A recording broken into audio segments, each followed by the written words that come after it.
Emperor Henry को hero के साथ रिबेल्स को दबाने भेज देते हैं। हेनरी पूछता है, क्या तुम सच में ग्लोरी किसी और को देना चाहते हो?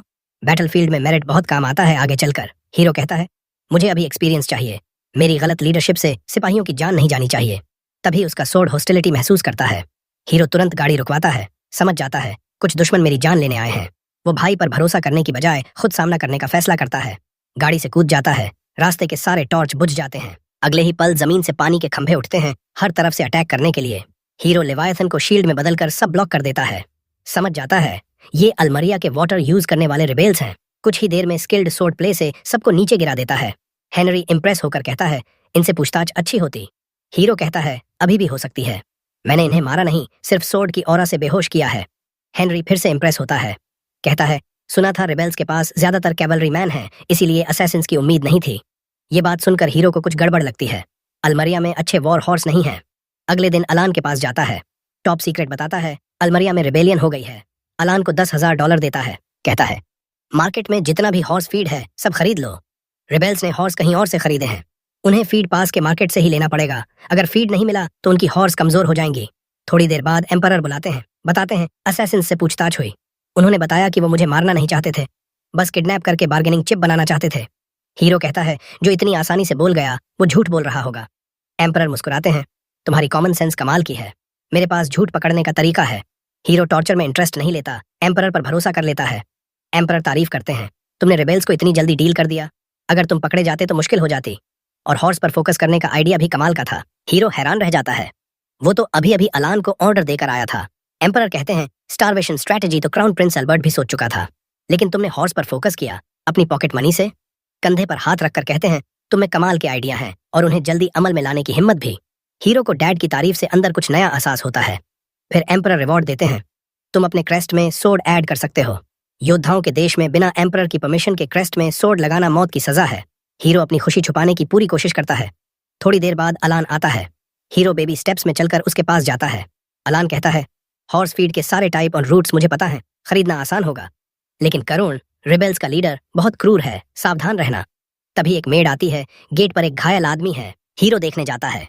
एक बुरी तरह घायल नाइट घुटनों पर बैठकर कहता है, अल्मरिया में रिबेलियन शुरू हो गई है, मेरा सुपीरियर भी इसमें शामिल है, मैंने उसका साथ नहीं दिया बल्कि आपको रिपोर्ट करने आया। अलान सोचता है, ये आदमी बेकार में जान जोखिम में डाल आया, हमें तो पहले से पता था। हीरो शुक्रिया अदा करता है, मेड को ऑर्डर देता है, इसका इलाज करो। जाते जाते मुड़कर कहता है, इस नाइट को 1,000 डॉलर रिवॉर्ड दो। अलान पूछता है, पहले से पता थी जानकारी के लिए पैसे क्यों जला रहे हो? हीरो कहता है, मैं जानकारी के लिए नहीं, उसकी लॉयल्टी और बहादुरी के लिए रिवॉर्ड दे रहा हूँ। रात को जो ऑफिस में आती है बहुत परेशान, जमीन पर गिर पड़ती है। हीरो पूछता है, क्या हुआ? जो पहले 500 डॉलर की थैली और एक छोटी बोतल देती है, कहती है, किसी अनजान आदमी ने ये रिवॉर्ड दिया, बोतल में स्लीपिंग मेडिसिन है, मुझे तुम्हें ये पिलाकर रिबेल्स के हवाले करना था। हीरो समझ जाता है, रिबेल्स मुझे हर हाल में चाहते हैं। पूछता है, बोतल मेरे पास क्यों लाई? जो रोने लगती है, कहती है, उन्होंने धमकी दी थी कि अगर मैंने ऐसा नहीं किया तो मुझे मार देंगे, लेकिन मैं तुम्हें कभी धोखा नहीं दे सकती। हीरो चुपचाप डेस्क पर जाता है, 5,000 डॉलर का चेक लिखता है, कहता है, ये तुम्हारा रिवॉर्ड है क्योंकि तुमने अपनी लॉयल्टी इतने सस्ते में नहीं बेची। वो लड़की कहती है कि वो इसे एक्सेप्ट नहीं कर सकती, लेकिन हीरो उसे कहता है कि अच्छी लड़की बनो और रिवॉर्ड ले लो। वो रोने लगती है और थैंक यू बोलती है, लेकिन हीरो कहता है कि उसे उसके लिए कुछ करना होगा। वो बताता है कि वो मेडिसिन पीकर बेहोश हो जाएगा और फिर वो उसे उन लोगों के पास ले जाएगी जिन्होंने उससे कांटेक्ट किया था। वो उसे कहता है कि जैसे ही उसे सौंप देना तुरंत भाग जाना ताकि वो उसे साइलेंस न कर दें। जोई बहुत डर जाती है इस बात से, लेकिन हीरो ने मन बना लिया है उन डेस्परेट रेबल्स से मिलने का। कुछ घंटों बाद हीरो कहीं सुनसान जगह पर जागता है। वो सुनता है कि किडनैपर्स बात कर रहे हैं कि उसे किल करना लास्ट रिजॉर्ट है। कारून के ऑर्डर्स के मुताबिक उसे सेफ रखना है। हीरो दवा का असर पूरी तरह खत्म होने देता है। फिर चेक करता है अपनी सिचुएशन, हाथ पैर बंधे हुए हैं, लेकिन रेबल्स तो सर्च एंड डिस्ट्रॉय खेलने में बिल्कुल जीरो हैं, क्योंकि उन्होंने इस बार लेवायथन को हीरो के कान में छुपा हुआ नहीं देखा, पिछली बार की तरह ऐस में नहीं। हीरो उसे निकालता है, नॉर्मल साइज में लाता है, फिर मैजिक रिंग से वाटर ब्लेड बनाकर रोप काट देता है। अब वो सोर्ड की मेमोरीज से देखता है कि उसके साथ क्या हुआ। वो खुद को अनकॉन्शियस देखता है ऑफिस में, जोई भाग रही है, रेबल्स उसे सराउंड कर लेते हैं। वो जोई को इग्नोर करते हैं क्योंकि हीरो को मैंशन से बाहर निकालना टॉप प्रायोरिटी था। फिर उसे ओपन कैरेज में ले जाते हैं। रिकैप पूरा होने के बाद हीरो तैयार हो जाता है रेबल्स से निपटने के लिए। वो कैंप फायर के आसपास ब्रेक ले रहे हैं। उनका लीडर गुस्सा हो जाता है कि किसने इतने खराब नॉट्स बांधे। तभी हीरो सोर्ड लेकर कूद पड़ता है। बैंडिट्स उसे अंडर एस्टिमेट करते हैं और कहते हैं, अच्छे से सरेंडर कर दो, इस बार तुम्हारा ब्रदर यहाँ नहीं है प्रोटेक्ट करने के लिए। एक अपना सोर्ड निकालता है हीरो को रिकैप्चर करने के लिए। लेकिन वो एक कदम भी आगे नहीं बढ़ पाता। हीरो चार्ज करता है और उसके नेक की सारी वेन्स और आर्टरीज चीर देता है। पहला रेबल मरता है, बाकी डर जाते हैं। हीरो कहता है कि वो इन्फॉर्मेशन लेना चाहता था, लेकिन यहाँ सब इडियट हैं। ये भी नहीं जानते कि असैसिन्स को हेनरी ने नहीं हराया था। रेबल्स लड़ने को तैयार होते हैं, लेकिन हीरो उन्हें एफर्टलेसली स्मोक कर देता है। तभी वो देखता है जोई नाइट्स का ग्रुप लेकर आ रही है। वो पूछता है, तू यहाँ क्या कर रही है? जोई कहती है वो बहुत वरी हो गई थी, इसलिए नाइट्स को लेकर सेव करने आई, लेकिन जरूरत नहीं पड़ी क्योंकि सब रेबल्स पहले ही हार चुके हैं। हीरो आगे बुलाता है नाइट्स के कैप्टन को और कहता है रेबल्स को ले जाओ। तभी एक रेबल के हाथ से वियर्ड लुकिंग डैगर गिरता है। एक नाइट उसे उठाने वाला होता है, लेकिन हीरो को सेंस होता है कुछ गड़बड़ है। वो तुरंत स्टॉप बोलता है, सबको पीछे हटने को कहता है। वो डैगर की तरफ बढ़ता है, उसमें स्ट्रॉन्ग कर्स्ड एनर्जी निकल रही है। हीरो को लेवायथन की मास्टरी की वजह से फील हो रही है। उसे याद आता है रेबल्स की बात कर्स्ड डैगर की, जो लास्ट रिजॉर्ट में यूज करने वाली थी उसे किल करने के लिए। वो कर्स लगाने वाले की हेट्रेड सेंस करता है और एक पल के लिए उसका चेहरा भी दिखता है। हीरो तुरंत रिकॉग्नाइज कर लेता है वो रेबल्स का लीडर है। वो डिसाइड करता है पर्सनली डील करने का। हीरो लेवायथन से पूछता है क्या वो प्लान में हेल्प कर सकता है, क्योंकि लेजेंडरी वाटर एलिमेंट सोर्ड के लिए ये आसान होगा। लेवायथन ग्लो करता है पॉजिटिव आंसर में। हीरो उसकी कर्स्ड एनर्जी चैनल करता है और कर्स्ड वाटर की स्ट्रीम स्काई की तरफ शूट करता है। वो स्ट्रीम क्लाउड्स के ऊपर से गुजरती है, एम्पायर के आधे रास्ते तक जाती है और कारफन को हिट कर देती है। अगले दिन एम्परर हीरो को फिर समन करता है। वो नीचे झुककर हीरो के शोल्डर्स पर हाथ रखता है, प्रेज करने के लिए उस एक्स्ट्रॉर्डिनरी फीट के लिए। रिपोर्ट आया था कि रेबल्स के लीडर की मौत हो गई, फोरहेड के बीच में होल बना वाटर जेट से। एम्परर जानता है ये हीरो के अलावा कोई नहीं कर सकता। हीरो कंफर्म करता है। वो कहता है कर्स्ड डैगर की हेट्रेड से लॉक ऑन किया रेबल लीडर पर, फिर हंड्रेड्स ऑफ माइल्स दूर से नो स्कोप हेडशॉट मार दिया। लीडर मरने के बाद रेबल्स को सप्रेस करना हेनरी के लिए इजी पीजी हो जाता है। जल्दी ही सब लोग अरेस्ट हो जाते हैं। ह्यूज असेंबली बुलाई जाती है पनिशमेंट डिसाइड करने के लिए। एम्परर ऑर्डर देता है कल्प्रिट्स को ड्रॉन एंड क्वार्टर्ड करने का। गूगल करके देख लेना क्या मतलब होता है। सब खुश हो जाते हैं रेबल्स को मिली सजा से, लेकिन तभी हीरो आगे बढ़ता है।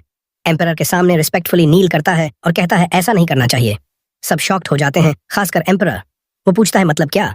हीरो कहता है सबको लॉ के अकॉर्डिंग पनिश होना चाहिए। लॉ में कहीं क्वार्टर्ड करने की सजा नहीं लिखी। रेबल लीडर्स को स्प्लिट इन हाफ करना है, बाकी को गुलक भेजना है। हीरो इंसिस्ट करता है लॉ फॉलो करो। एम्परर पूछता है इतनी ब्रूटल डेथ से कैसे इनकार कर सकता है जो उसके टेरिटरी में रेबल हुए।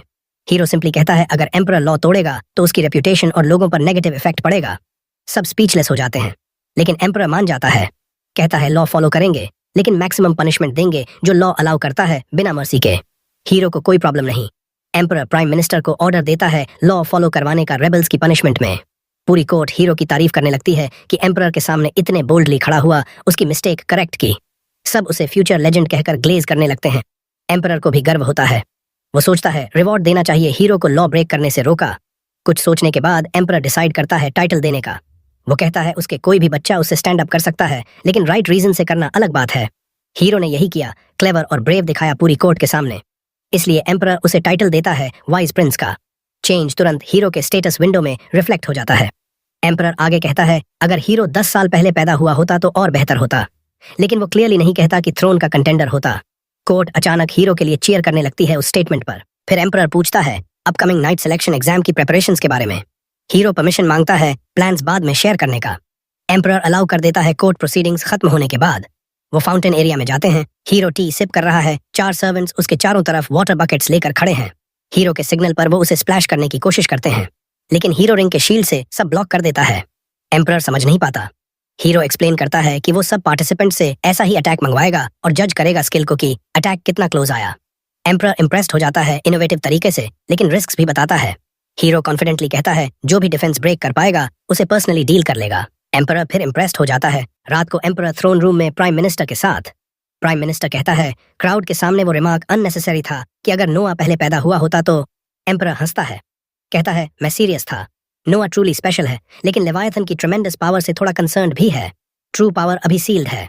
फिर सर्वेंट को ऑर्डर देता है स्पेशल ट्रेजर लाओ। कहता है कहा जाता है लेवायथन का ट्रू सील कभी नहीं तोड़ना चाहिए, लेकिन शायद नोआ फुल पावर कंट्रोल कर ले। कुछ दिनों बाद नाइट सिलेक्शन एग्जाम शुरू होता है फुल ग्लोरी में। पूरे कंट्री से पार्टिसिपेंट्स आते हैं। कैपिटल की पूरी पॉपुलेशन देखने आती है। ये उनके लिए सुपर बोल जैसा है। बहुत सारे लोगों ने लाइफ सेविंग्स बेट लगा रखी हैं। एक पार्टिसिपेंट आता है, देखने में गैन का एडल्ट फॉर्म लगता है, जैसे रात भर पानी में भीगा रहा हो। वो अरीना में आता है, नोआ के सामने नील करता है। नोआ बेफिक्र टी पी रहा है, वॉरियर सोर्ड निकालता है, रिस्ट वार्म अप करता है, फिर अटैक करता है। हीरो तुरंत रिंग के शील्ड्स एक्टिवेट करता है, ब्लॉक कर देता है। वो एंगल्स चेंज करता रहता है, लेकिन शील्ड एडजस्ट हो जाता है। कुछ ब्लोज के बाद उसकी सोर्ड आधी हो जाती है। रेफरीज टेस्ट ऑफ कर देते हैं। एक और वॉरियर फेल। क्राउड सोचने लगती है, क्या कोई वाइज प्रिंस तक पहुंच भी पाएगा, या प्रिंस एक्सेसिव टी पीते पीते। Thank you for watching. Please support by subscribing to the channel.